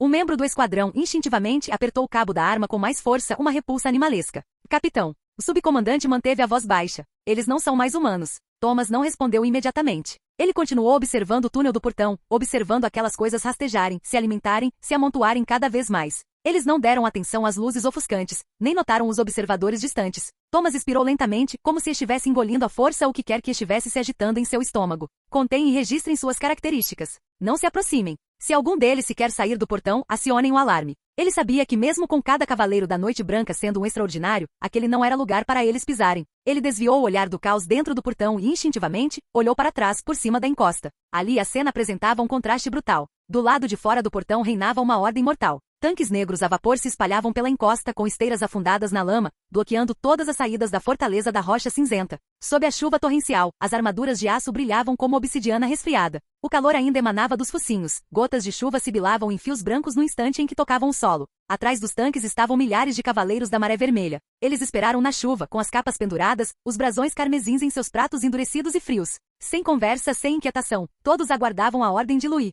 De um lado, uma praga biológica se espalha sem controle. Por outro lado, uma máquina de guerra industrial, construída com precisão para matar com máxima eficiência. Thomas estava entre eles. Esta não era uma guerra comum. Ele olhou novamente para o portão iluminado, com o estômago ainda embrulhado, mas já sem hesitar. Não porque ele tenha subestimado os monstros. Precisamente porque os via com clareza, ele sabia. Aquele não era um campo de batalha destinado a ser preenchido com vidas de cavaleiros. Ele confiava em Lord Louis. Não por fé cega nem por título ou posição, mas por resultados comprovados repetidamente. Ano após ano, quando as escolhas pareciam sem esperança ou até mesmo erradas para todos, Louis sempre escolhia o caminho que dava certo. Mesmo quando ninguém entendia na época, a retrospectiva sempre provou que sua escolha era ideal. Então Thomas não teve medo. Mesmo que o portão emoldurasse o inferno na Terra, mesmo que as coisas continuassem a evoluir, enquanto Louis estivesse ali já fazia parte de um plano maior, e a solução ideal seria encontrada. Ele acreditava que desta vez não seria diferente. A chuva batia forte e abafadamente na blindagem dos veículos. Louis estava sentado em uma mesa dobrável, com os dedos apoiados na borda de um mapa, observando calmamente o esboço que se desenrolava na frente da tela. Dentro do túnel de entrada de rocha cinzenta, as formas distorcidas se contorciam sob os holofotes, algumas agachadas para se alimentar, outras empurrando ou pisoteando umas às outras, outras ainda congelando no meio da mordida apenas para retomá-la em um frenesi ainda mais feroz. Uma aura vermelho escura tremeluzia em seus corpos como chamas estáveis aprisionadas à força dentro da carne. Ninguém no veículo de comando falou, todos olhavam para Louis, aguardando suas ordens. No entanto, Louis não demonstrou nenhuma surpresa. Uma cena de 6 meses atrás veio à sua mente. Naquela madrugada, a tela de sempre se abriu, atualização diária de inteligência completa, e entre notícias sobre recursos e assuntos militares. Uma linha parecia banal. A fórmula de sangue de dragão da família remonta em uma falha crítica. Para alcançar a força máxima em combate, os alquimistas removeram todas as válvulas de segurança metabólicas. O coração de um guerreiro com sangue de dragão é, em essência, um motor sem freios. Um motor sem freios. Se você tentar pará-lo, o preço é mais alto. A abordagem verdadeiramente racional nunca é frear, mas sim levar o motor ao limite e deixá-lo se despedaçar em revoluções insuportáveis. Na época, a ideia não passava de uma hipótese. A situação permaneceu assim até que ele colocou o conceito nas mãos de Merian. Na lembrança, as luzes da câmara de alquimia eram ofuscantes. Merian estava de pé na bancada, segurando um tubo de vidro selado cujo líquido brilhava em um vermelho vívido e antinatural. E isso deriva da abordagem que você forneceu, disse o grande alquimista com a voz tensa. Adicionei um fator de indução que amplifica a força à atividade sanguínea. Teoricamente, ele pode levar o sangue de uma besta mágica além de seu limite estável em segundos. Merian não fazia ideia para que servia, ele só sabia que Louis dava extrema importância àquilo. Inúmeras feras haviam sido testadas, mas além de fazê-las ferver de raiva, nada mais acontecia. Não se tratava de uma técnica destinada à verificação repetida, nem necessitava de aplicação universal. Bastava atingir o alvo certo no momento certo. Aquele momento era agora. Os feixes de luz dos holofotes ainda percorriam a encosta, deixando o pátio do castelo completamente branco. Os monstros não demonstraram nenhuma reação à luz, permanecendo presos em seu ciclo de alimentação e mutação. Louis desviou o olhar e finalmente falou, formem linhas de batalha caso as feras escapem do castelo. O sinalizador repetiu a ordem imediatamente, os comandos foram transmitidos em partes. Lá fora, as formações de tanques começaram a se alinhar em uníssono, as esteiras avançando pela lama com disciplina e contenção, sem nenhum ruído desnecessário. O segundo comando veio imediatamente em seguida.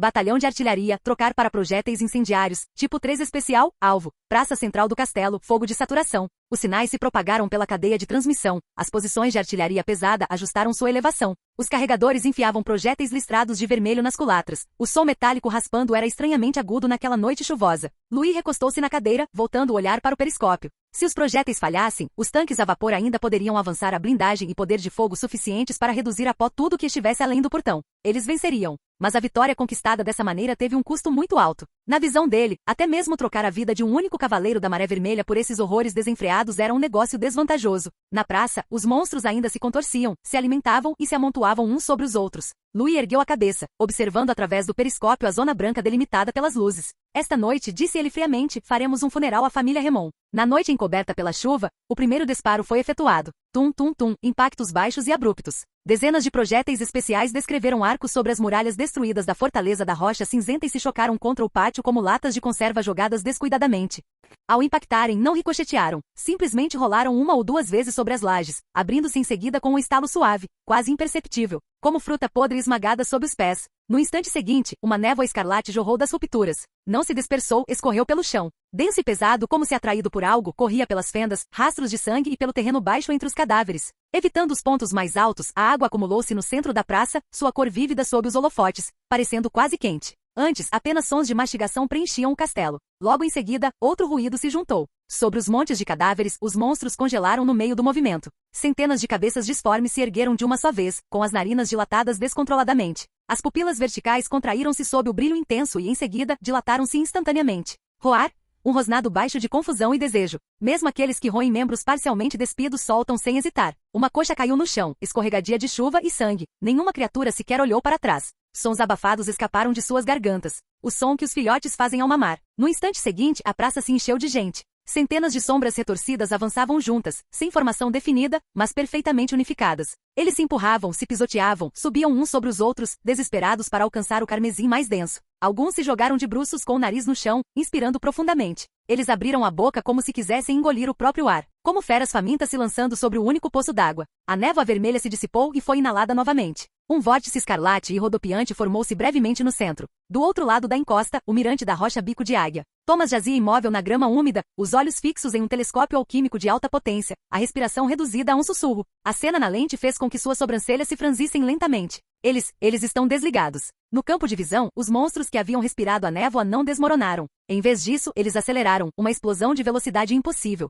Suas imagens residuais percorriam a retina, como se o atraso entre o músculo e a força tivesse sido apagado. Em seguida, ocorreu uma mudança mais óbvia. Escamas negras de dragão ao longo de seus corpos se eriçavam, as bordas rangendo com um couro crepitante como uma floresta de pinhas se abrindo. As veias saltavam sob a pele. Padrões vermelho escuros percorriam os membros e torsos, brilhando como se estivessem prestes a incendiá-los. A temperatura corporal subiu descontroladamente. A chuva atingiu suas escamas e evaporou antes que pudesse escorrer. Vapor branco envolvia a praça, vapor expelido pelo calor intenso. A sobrecarga de energia não os quebrou. Ainda não. Eles mergulharam num frenesim de euforia. Alguns se arranhavam freneticamente, as unhas arranhando as escamas. Outros se atiraram sobre parentes próximos, mordendo e dilacerando membros. Alguns golpeavam o chão com os punhos nus. Thomas engoliu em seco. Se os enfrentarmos agora, ele deixou a frase incompleta. Todos que ouviram entenderam. Nesse estado, os horrores poderiam despedaçar um tanque de vapor com as próprias mãos. O ar no centro da praça mudou de atmosfera. Não um som, algo mais imediato, uma pressão. O olhar de Thomas permaneceu fixo no telescópio. Instintivamente ele prendeu a respiração.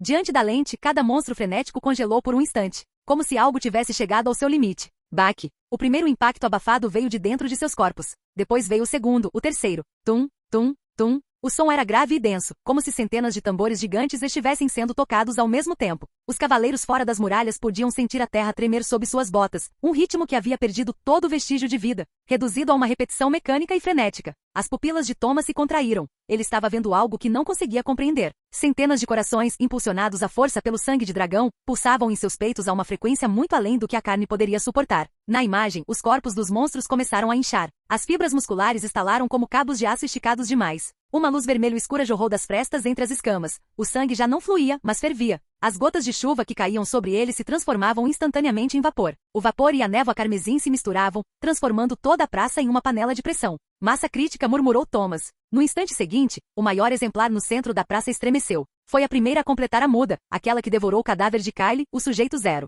Abriu a boca como se fosse dizer algo, mas o som nunca se formou. Bang! Explodiu completamente uma bomba de carne e osso cujo plasma pressurizado, órgãos e fragmentos ósseos irromperam para fora. Aquela explosão se tornou sinal. Bang! Um segundo. Bang! Bang! Bang! Um após o outro, sem pausa. A reação em cadeia detonou completamente. Em meros 10 segundos, todas as criaturas na praça, acabadas ou ainda estáveis, se despedaçaram ao atingirem seu próprio limite. Eles nem sequer se deram conta do que estava acontecendo. No coração da fortaleza da Rocha Cinzenta, era como se um interruptor descontrolado tivesse sido acionado. Incontáveis nuvens de névoa sanguínea, fragmentos de ossos, escamas e vísceras foram lançadas para o céu sob o brilho intenso da luz sanguínea. Elas irrompem em camadas entre a noite e a chuva, um festival escarlate deliberadamente encenado, sangrento e brilhante. As ondas de choque se espalharam, estilhaçando todos os fragmentos de vidro restantes nas torres vizinhas. Estalos e mais estalos ecoavam pela noite chuvosa, apenas para serem abafados por trovões ainda maiores. Então caiu a chuva de sangue espessa, quente ainda fumegante, salpicando todo o castelo de cima. Cada pedra, cada parede quebrada foi repintada de um vermelho carmesim intenso.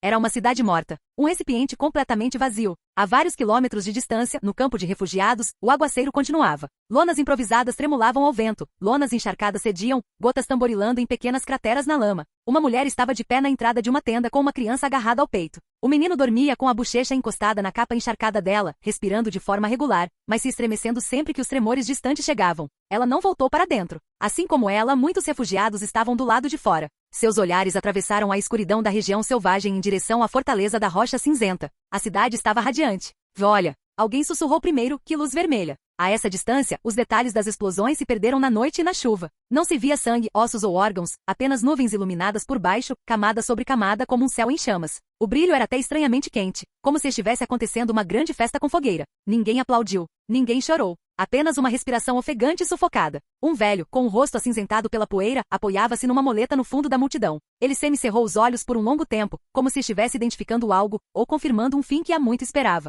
E isso não é fogo. Sua voz estava rouca, mas clara. É sangue. As pessoas ao redor se voltaram instintivamente para ele. O velho exalou lentamente, sangue de demônio queimando. Após uma pausa, acrescentou em voz baixa, Lord Louis, está purificando aquela cidade. Ninguém contestou. Para essas pessoas que desconheciam o que havia acontecido lá dentro, o vermelho que cobria todo o céu era explicação suficiente. Era a cor do fim de um pesadelo. O sinal de que uma era antiga estava sendo consumida pelas chamas. Em seus corações eles interpretaram isso como um castigo divino sobre a família Remon. 5 minutos depois, o último estrondo abafado desapareceu na noite chuvosa. A fortaleza da Rocha Cinzenta ficou completamente silenciosa. Dentro das muralhas, nenhuma sombra em movimento permanecia. Os feixes de luz dos holofotes avançaram lentamente, mas não encontraram nenhuma figura ainda de pé. Na praça, nenhum cadáver intacto foi encontrado, nem mesmo o esqueleto completo. Apenas uma camada de cerca de meio pé de lodo vermelho escuro, ainda soltando vapor lentamente. O vapor e o cheiro de sangue se misturavam à chuva como escória de um forno recém-esfriado. As armas vivas que Kyle considerava invencíveis, seu trunfo para derrubar o Império juntamente com décadas de crimes da família Remon, foram destruídas e apagadas pela inteligência e pela tecnologia. Na encosta, Louis baixou seu telescópio. Sem lançar mais um olhar para a praça agora insignificante, ele ajustou a algema, a própria contenção, como se estivesse concluindo uma inspeção de rotina. Acabou. Todas as unidades, entrem na cidade. Limpem as ruas com lança-chamas. As ordens foram registradas, repetidas e executadas. As máquinas a vapor voltaram a funcionar, seu rugido grave se misturando com a noite chuvosa. Os trilhos avançaram, abrindo caminho através do plasma viscoso e pantanoso sem hesitação. A blindagem de aço refletia o brilho frio dos holofotes. Eles passaram pelo portão, para dentro desta fortaleza que havia perdido seu mestre. Província de Rocha Cinzenta, a era da família Remon. Após esse breve e suntuoso espetáculo de fogos de artifício escarlates, tudo havia terminado. Capítulo 423. A chuva forte acabará de parar. Uma fenda se abriu nas nuvens, e a luz fria do dia jorrou da abertura, iluminando as paredes dilapidadas da fortaleza da Rocha Cinzenta. A água da chuva pingava continuamente pelas fendas das pedras rachadas, misturando-se com um líquido vermelho escuro e formando pequenos riachos em frente ao portão da cidade. Os tanques a vapor do exército da Maré Vermelha rugiram ao entrarem pelos portões da cidade. A pesada blindagem de aço esmagava o chão, mas o som das esteiras girando era um aperto desconfortável e molhado, como se as rodas estivessem atravessando um pântano instável. Ruas, torres e praças estavam todas em completo silêncio. Não havia mais ninguém vivo ali. No centro da praça, o chão havia perdido completamente sua cor original. Além disso, não foram encontrados cadáveres intactos, nem mesmo esqueletos completos. Uma pasta de carne vermelho escura, com cerca de 15 centímetros de espessura, cobria toda a área. A água da chuva caía sobre ela, agitando-se lentamente, mas continuando a emitir vapor. Vestígios deixados por explosões eram visíveis por toda parte. Cada parede havia sido repintada por uma chuva de sangue, o escarlate escorrendo pela textura das pedras como um mural que ainda não havia secado.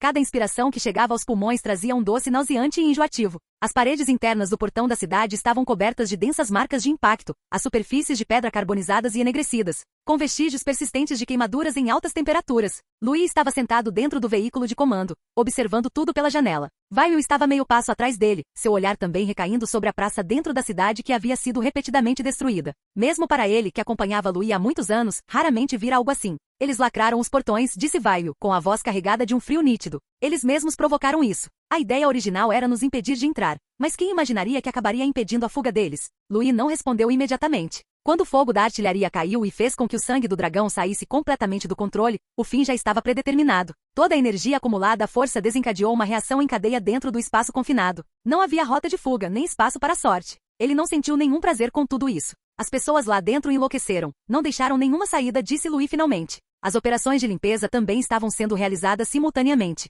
Os cavaleiros da Maré Vermelha avançaram em várias colunas, com lança-chamas montados nos ombros e canhões de água de alta pressão acionados simultaneamente. Línguas de fogo flamejantes varreram o chão, incinerando completamente a carne não solidificada, e então jatos de água de alta pressão lavaram as superfícies de pedra, empurrando a sujeira restante para as sarjetas. Dentro do veículo de comando, Louis permaneceu sentado, observando os tanques e soldados avançarem firmemente pela cidade através do vidro. Essa não foi uma cena digna de comemoração. Este foi um inferno pessoalmente engendrado pela família Remon, e também o desfecho que ele próprio detonou. O tanque de vapor parou no pátio interno do castelo, o calor residual do motor ainda não dissipado. O plasma sob as esteiras sendo comprimido e fluindo lentamente de volta para as depressões. Louis abriu a porta e saiu do veículo. Apenas algumas pessoas o seguiam. Vail caminhava pela esquerda, sem nunca deixar a mão no punho da espada. Saco e vários outros guardas se espalharam, formando uma formação protetora básica. Ao pisarem no chão, um som leve, porém nítido, foi produzido quando suas botas afundaram naquela camada de material viscoso que ainda não havia esfriado completamente. Um odor pungente ainda pairava no ar, uma mistura de sangue e carvão que fazia a garganta se fechar instintivamente. Louis não parou, caminhando em linha reta em direção à sombra do edifício principal do castelo. A entrada para o subterrâneo estava escondida atrás de um arco que desabou. Degraus de pedra estendiam-se para baixo, e a cada passo, a temperatura ao redor caía. O calor e a umidade vindos de cima ficaram para trás, substituídos por um frio de rachar os ossos. As tochas que ainda estavam nas paredes já haviam se apagado há muito tempo, restando apenas algumas lâmpadas alquímicas espalhadas, tremeluzindo, com sua luz fraca e instável. Quanto mais desciam, mais evidente se tornava aquela sensação invisível de pressão. Não vinha da vista, mas sim das profundezas do corpo. Os batimentos cardíacos diminuíram inconscientemente e o fluxo de energia de batalha tornou-se lento, como se a própria passagem estivesse repelindo a presença presença de seres vivos. A testa de Vaio se franziu gradualmente, ele podia sentir que algum tipo de poder extraordinário existia ali há muito tempo, e os vestígios que deixará para trás ainda não haviam se dissipado completamente. Instintivamente, ele diminuiu o passo e sussurrou: este cheiro, não é só sangue. Saco recuou um pouco mais, seu olhar percorrendo as marcas anormais nas paredes e no chão, sua voz ainda mais baixa: é algo alquímico misturado com sangue. Ele fez uma pausa e acrescentou: se aqueles monstros da cidade vieram daqui, então faz sentido. A passagem continuou para baixo, e a pressão aumentou proporcionalmente. Louis não respondeu, simplesmente continuou descendo. No final dos degraus de pedra havia uma pesada porta de ferro violentamente arrancada, com as dobradiças torcidas e as bordas cobertas de rachaduras que se curvavam para fora, como se tivesse sido arrombada à força por dentro. Saco olhou para a porta, sua respiração visivelmente parando por um instante. Ser capaz de arrombar uma porta como essa por dentro, essa é a força de, no mínimo, um cavaleiro extraordinário. Louis parou, olhou para dentro e então entrou. O espaço subterrâneo era maior do que se imaginava. A abóbada era alta, com as estruturas de suporte expostas e grossas vigas de metal atravessando o ás. Os utensílios alquímicos que deveriam estar cuidadosamente organizados jaziam espalhados e quebrados no chão. Recipientes de vidro estilhaçados e resíduos de reagentes secos formando marcas de diferentes profundidades no piso. O ar estava impregnado com um cheiro antigo e frio, como de sangue que já havia coagulado há muito tempo. Bem no centro havia uma poça de sangue que já havia secado. As paredes da piscina estavam cobertas de marcas de arranhões e impactos, e o fundo estava incrustado com uma espessa camada de resíduo escuro que há muito havia perdido sua fluidez. Ao lado da poça de sangue jaziam vários pedaços de vestes de pesquisador. As runas restantes no tecido estavam borradas, e as bordas mostravam sinais de terem sido puxadas repetidamente por garras. Saco parou junto à poça de sangue, seu olhar percorrendo as marcas nas paredes e no chão, com o pomo de Adão visivelmente se movendo. E enquanto seu olhar se desviava da poça de sangue para sombras mais profundas, sua respiração falhou no instante seguinte. Atrás daquela poça de sangue, um esqueleto enorme jazia no chão. Mesmo à distância, a pressão do seu enorme volume fazia com que a pessoa parasse instintivamente. Saco começou a falar instintivamente, mas não conseguiu terminar. Vaio seguiu seu olhar, suas pupilas se contraindo repentinamente. Você só pode estar brincando. Sua voz era extremamente baixa, como se tivesse medo de perturbar algo. Isso é, um dragão? Não houve resposta no espaço subterrâneo, apenas os restos mortais inertes. Esses eram os restos mortais de um dragão ancestral. Os ossos eram enormes e antigos, com suas superfícies cobertas por marcas de cortes deliberados, perfurações e dispositivos embutidos. A coluna vertebral estava fixada em seções, e a caixa torácica havia sido aberta à força para se conectar a alguma estrutura alquímica complexa e cruel. Mesmo tendo perdido a vida, esses restos mortais ainda emanavam uma presença perturbadora. Tal coisa existe mesmo, sussurrou Vaio. Eles realmente ousaram. As palavras de Saco pararam no meio. Ele percebeu que usar qualquer palavra para descrever a família Remon naquele momento parecia redundante. Louis permaneceu imóvel, olhando para os restos mortais, sem demonstrar qualquer oscilação emocional. Para ele, essa não era a primeira vez que tinha conhecimento disso. Em sua mente, vários registros do sistema diário de inteligência vieram naturalmente à tona. Sobre os experimentos de longo prazo com sangue de dragão conduzidos pela família Remon. Sobre a purificação do poder a qualquer custo. Sobre aquelas amostras reprovadas que foram sacrificadas repetidamente. Essa informação já havia sido confirmada repetidamente por ele em documentos e textos. Agora, simplesmente tinha uma forma física. Qual era a fonte? E também a carta na manga final em que Kyle havia apostado. O olhar de Louis percorreu lentamente os restos mortais e a poça de sangue seco, sua expressão calma a ponto de demonstrar indiferença. Não havia glória alguma aqui. Apenas uma trilha antiga que chegará ao fim. A partir desse momento, o nome da família Remon não seria mais mencionado como sendo da nobreza. Isso só seria registrado em notas de rodapé como um experimento fracassado. Ele deu alguns passos para frente, querendo enxergar com mais clareza. No momento em que se aproximou dos restos do dragão ancestral, um arrepio familiar, porém nitidamente diferente, atravessou a consciência de Louis sem aviso prévio. Não era algo visível, mas uma pressão que agia diretamente no nível espiritual. Os passos de Louis pararam. De novo, esse pensamento passou pela sua cabeça. Esse sentimento lhe era muito familiar, perto do corpo de Titus, envolto em névoa carmesim, e sobre os restos mortais da mãe da ninhada, envoltos em névoa púrpura, Louis sentiu o mesmo aviso. Era um alerta de crise que transcendia o corpo físico, vindo de uma existência mais profunda. Mas sua essência era completamente diferente das duas invasões anteriores. Das frestas nos ossos pálidos e maciços do dragão ancestral, uma tênue névoa dourada, quase transparente, escorria lentamente. Não era ostentoso, nem apresentava qualquer agressividade óbvia. Simplesmente se difundiu ali estaticamente, olhando para ele de cima. Um olhar altivo, como se uma divindade baixasse os olhos para examinar a poeira sob seus pés, tentando fazer com que sua alma instintivamente se curvasse, se ajoelhasse e reconhecesse sua própria insignificância. O ar no espaço subterrâneo solidificou-se juntamente com ele. Era uma ordem silenciosa, mas inegável. A visão de Louis escureceu ligeiramente, e um tremor violento emanou das profundezas de sua consciência. A técnica de meditação original funcionou a toda velocidade no mesmo instante, e os limites de sua consciência se fecharam rapidamente, bloqueando a força a intenção que tentava invadir. Contudo, essa existência dourada não recuou. Continuava ali pendurado, como se estivesse naturalmente à espera de ser entregue. Nesse instante, o coração primordial respondeu. No centro do oceano da consciência, uma luz estelar platinada desabrochou subitamente. como um núcleo estelar que gira lentamente estável, calmo, mas que possui domínio absoluto. Uma luminosidade semelhante à de uma galáxia se espalhou, permitindo que a consciência de Louis se estabilizasse novamente. Imediatamente depois, outros dois poderes domesticados despertaram simultaneamente. Uma névoa carmesim surgiu na borda do brilho platinado, transformando-se em vinhas de sangue da ira, as vinhas cor de sangue emitindo uma vibração baixa e furiosa. Sombras roxas se aglomeravam na luz, condensando-se em sombras de insetos, densas e numerosas, emitindo um sibilo nauseante como se quisessem devorar tudo. Sob o domínio do coração primordial, eles não mais entraram em conflito uns com os outros, mas como cães domesticados, fixaram simultaneamente o novo alvo. Vermelho e roxo atacaram juntos, mordendo a aura dourada que tentava usurpar o hospedeiro. E a luz estelar platinada, como grilhões invisíveis, uniu à força as três potências na mesma órbita. A consciência de Louis afundou repentinamente, e fragmentos de memória inundaram sua mente mais uma vez. Em uma mina completamente escura, tochas tremeluziam. Um velho mineiro maltrapilho brandiu sua picareta e com um clang atingiu algo duro. Ele afastou a terra com a escova, revelando um pedaço de osso de dragão pálido. Apenas um olhar. As pupilas do velho mineiro perderam o foco instantaneamente. Não houve gritos nem luta. Ele pareceu estar sob o domínio de uma pressão irresistível, paralisando no lugar antes de se ajoelhar lentamente, com o coração parando em um pouquíssimo tempo. A cena diante de seus olhos se despedaçou e depois se remontou. Uma tumba antiga, há muito enterrada pelo tempo. A abóbada havia desabado, as paredes de pedra estavam manchadas e runas antigas eram vagamente visíveis na poeira. O ar estava impregnado com o silêncio sepulcral de uma decadência ancestral. Os restos mortais do dragão ancestral foram discretamente colocados no centro da câmara funerária, ainda intactos, o esqueleto completo e majestoso, como se estivesse apenas adormecido. Havia apenas uma figura na câmara funerária. Era uma pessoa vestida com uma túnica de mago. O capuz era baixo, ocultando o rosto. Os padrões na túnica eram antigos e estranhos, não correspondendo a nenhum sistema alquímico conhecido. Ele caminhou sozinho até as ruínas, sem hesitação ou temor. O brilho de um feitiço iluminado, preciso e calmo. O externo foi separado de maneira quase perfeita. Aquele coração enorme, que há muito havia parado de bater, mas ainda emitia uma luz dourada brilhante, foi removido intacto. Estava selado em uma caixa preta e dourada coberta com selos antigos. Antes que a câmara funerária voltasse completamente à escuridão, um sussurro baixo e indistinto ecoou nas profundezas do tempo. O coração retorna ao mestre, o osso e o sangue retornam ao pó. A cena final era uma imagem ainda mais antiga. Um altar subterrâneo escuro e úmido com velas pálidas formando um círculo. Um jovem ajoelhou-se diante do altar com as mãos erguidas, segurando uma mão humana cuidadosamente decepada. Seus lábios abrindo e fechando silenciosamente enquanto recitava um juramento. A ilusão se desfez subitamente e Louis abriu os olhos de repente. E aquela tênue névoa dourada fora completamente absorvida por seu corpo, suprimida em um canto de seu mar de consciência pelo coração primordial, tornando-se o terceiro poder depois do carmesim e do púrpura. Mas Louis percebeu claramente que esse resquício de poder era incompleto, embora ainda fosse suficientemente poderoso. No fundo das pupilas de Louis, um lampejo de dourado indiferente passou rapidamente. Ele podia sentir claramente uma nova pressão passiva se formando. Era uma nova habilidade trazida pela névoa dourada, contanto que fosse olhado diretamente, vontades de baixo nível instintivamente desmoronariam. Meu senhor, a voz de Vaio baixou visivelmente.